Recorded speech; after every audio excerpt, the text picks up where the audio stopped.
adik-adik SD Kristen Elim, kita akan memulai ibadah kita pada pagi hari ini. Sebelum kita memasuk dalam pembelajaran kita, mari sama-sama kita nyanyikan pujian kita, Sungai Sukacitamu mengalir dalamku. Sungai sukacitamu mengalir dalamku. Oh yes, yes, yes, yes. Anggur sukacitamu melimpah dalamku. Ku menari dan bersuka, pujimu di setiap waktu, sebab sungai sukacitamu ada dalamku mengalir. Mengalir bersamamu, bersuka di dalammu, mengikutimu Tuhan dalam kegerakanmu, melayanimu Tuhan di dalam sukacitamu, sebab hanya Tuhan yang membuat sukacitaku penuh. Beri kemuliaan untuk Tuhan. Mari kita sama-sama persiapkan hati kita untuk berdoa. Kita berdoa. Terima kasih Tuhan, kami bersyukur untuk pagi hari ini. Tuhan baik dalam setiap kehidupan kami. Sebelum kami memulai dalam pembelajaran kami membaca merenungkan kebenaran firman Tuhan. Roh Kudus bekerja di hati setiap kami, agar kami hidup menjadi pelaku-pelaku kebenaran firman Tuhan. Bersyukur untuk semua hal yang Tuhan izinkan terjadi dalam setiap kehidupan kami. Hanya di dalam nama Tuhan Yesus Kristus kami berdoa. Haleluya. Amin. Baik adik-adik, mari kita sama-sama buka Alkitab kita di dalam Lukas pasal yang kedua, ayat yang ke-8 sampai ayat yang ke-20. Gembala-gembala. Di daerah itu ada gembala-gembala yang tinggal di padang menjaga kawanan ternak mereka pada waktu malam. Tiba-tiba berdirilah seorang malaikat Tuhan di dekat mereka, dan kemuliaan Tuhan bersinar meliputi mereka, dan mereka sangat ketakutan. Lalu kata malaikat itu kepada mereka, "Jangan takut, sebab sesungguhnya aku memberitakan kepadamu kesukaan besar untuk seluruh bangsa. Hari ini telah lahir bagimu juru selamat, yaitu Kristus Tuhan di kota Daud. Dan inilah tandanya bagimu, kamu akan menjumpai seorang bayi dibungkus dengan lampin dan terbaring di dalam palungan.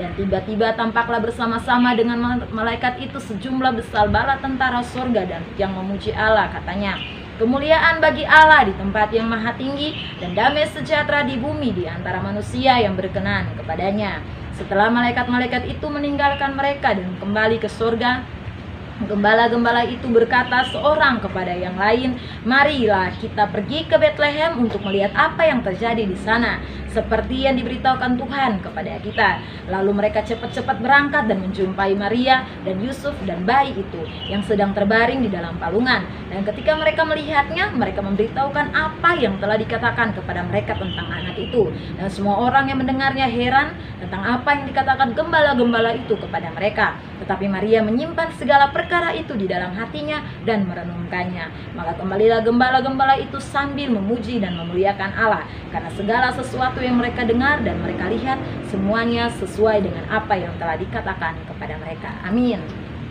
Nah adik-adik, dalam Lukas pasal yang kedua, ayat yang ke-8 sampai 20, Kak Intan akan memberikan judul Gembala dan Sikap yang Harus Kita Ikuti. Nah Kak Intan, poin pertama yang akan kita sama-sama belajar adalah gembala adalah tipe orang yang suka berjaga-jaga. Di pasal yang ayat yang ke-8 dikatakan di situ bahwa mereka sedang berjaga-jaga menjaga kawanan domba ternaknya pada waktu malam. Nah adik-adik, Kak Intan secara pribadi sangat terberkati setiap kali mendengar firman Tuhan tentang gembala.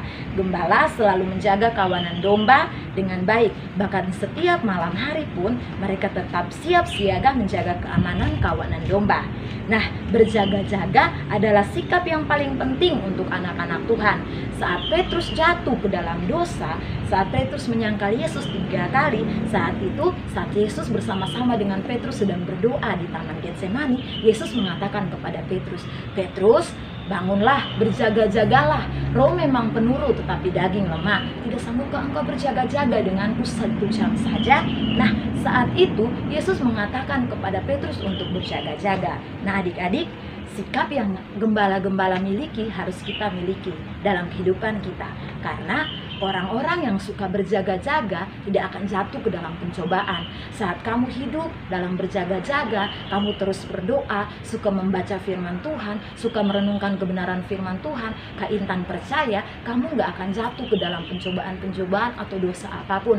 Karena sikap hati yang suka berjaga-jaga seperti seperti gembala-gembala ini, akhirnya saat mereka sedang berjaga-jaga, mereka mendapat melihat ada malaikat yang datang dan mengatakan kepada mereka tentang kesukaan besar bagi seluruh bangsa. Nah, kalau gembala-gembala itu mendapatkan sesuatu yang luar biasa, Kak Intan percaya saat adik-adik dan Kak Intan juga suka berjaga-jaga di dalam doa, maka hal luar biasa akan Tuhan lakukan dalam setiap kehidupan kita. Nah, sikap kedua yang kita harus miliki dan kita contohi dari gembala adalah bersemangat. Nah, semangat biasanya dimiliki oleh gembala karena pada waktu pagi, siang, sore, dan malam mereka selalu bersemangat menjaga kawanan domba. Mereka selalu bersemangat untuk mengusir semua hewan-hewan yang ingin mengganggu kawanan dombanya. Saat malaikat Allah datang dan memberitahukan kepada mereka kesukaan besar itu, mereka dengan semangat mengatakan kepada seorang dan yang lain, ayo kita pergi ke Bethlehem, kita melihat apa yang disampaikan kepada kita oleh malaikat itu. Ayo kita cepat-cepat pergi ke sana. Nah, sikap bersemangat ini yang dimiliki oleh gembala-gembala harus kita miliki dalam setiap kehidupan kita. Saat kita bersemangat, saat kita membaca firman Tuhan bersemangat, saat kita sekolah kita bersemangat, saat kita sekolah minggu kita semangat, belajar pun kita semangat, Kak Intan percaya hal luar biasa akan Tuhan lakukan dalam setiap kehidupan kita. Sikap hati terakhir yang akan kita belajar dari gembala adalah suka memuji. Nah, adik-adik, saat gembala-gembala melihat apa yang disampaikan oleh malaikat kepada mereka, mereka pulang sambil memuliakan Tuhan, memuji Tuhan. Mereka bersukaria karena apa yang mereka lihat dan mereka dengar terjadi dalam kehidupan mereka. Nah, di dalam ayat yang ke-20 nanti adik-adik baca saja di situ. Dan adik-adik, kita semua sudah tahu bahwa Daud adalah gembala yang suka memuji Tuhan. Dimanapun ia berada, saat ia menjaga kawanan dombanya, ia suka sekali memuji Tuhan. Nah, anak-anak Tuhan harus hidup penuh dengan suka memuji Tuhan. Kalau kamu suka mendengar lagu-lagu duniawi, suka nyanyi-nyanyi lagu duniawi, kenapa kamu nggak suka dengar lagu-lagu rohani, nggak suka dengar lagu-lagu yang membangun rohanimu? Kalau kamu di sekolah minggu nggak suka bernyanyi, nggak suka memuji Tuhan, terus ngapain kamu hidup? Kamu hidup untuk mempermuliakan nama Tuhan, kamu hidup untuk memuji nama Tuhan. Kalau kamu masih hidup sampai detik ini, ayo pergunakan itu untuk memuji Tuhan. Dan sikap yang harus dimiliki oleh gembala, sikap yang dimiliki oleh gembala-gembala harus kita miliki dalam setiap kehidupan kita. Jadi lewat kebenaran firman Tuhan pada pagi hari ini, Intan mau kita sama-sama harus memiliki sikap yang terus berjaga-jaga, kita bersemangat dan kita suka memuji Tuhan. Maka semua hal luar biasa akan Tuhan lakukan dalam setiap kehidupan kita. Amin. Untuk kebenaran firman Tuhan, mari kita berdoa. Terima kasih Tuhan Yesus, kami bersyukur untuk kebenaran firman Tuhan yang disampaikan pada pagi hari ini. Kami mau memiliki sikap yang suka berjaga-jaga. Saat kami berdoa pun kami mau berdoa dengan sungguh-sungguh. Bahkan kami juga mau memiliki sikap yang bersemangat. Kami juga mau memiliki sikap yang suka memuji Tuhan. Biar banyak hal luar biasa akan Tuhan lakukan dalam setiap kehidupan kami.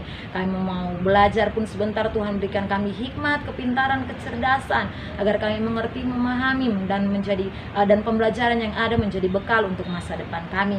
Guru-guru yang mengajar pun Tuhan menolong setiap mereka agar mereka dapat mengajar dengan baik. Bersyukur untuk semua hal yang Tuhan izinkan terjadi dalam setiap kehidupan kami. Menyerahkan kehidupan kami sepanjang hari ini ke dalam tangan Tuhan. Biar Roh Kudus yang menuntun setiap kehidupan kami berjalan sesuai dengan kehendak Tuhan. Hanya di dalam nama Tuhan Yesus Kristus kami berdoa kepada Bapa di surga. Haleluya. Amin. Tuhan Yesus memberkati.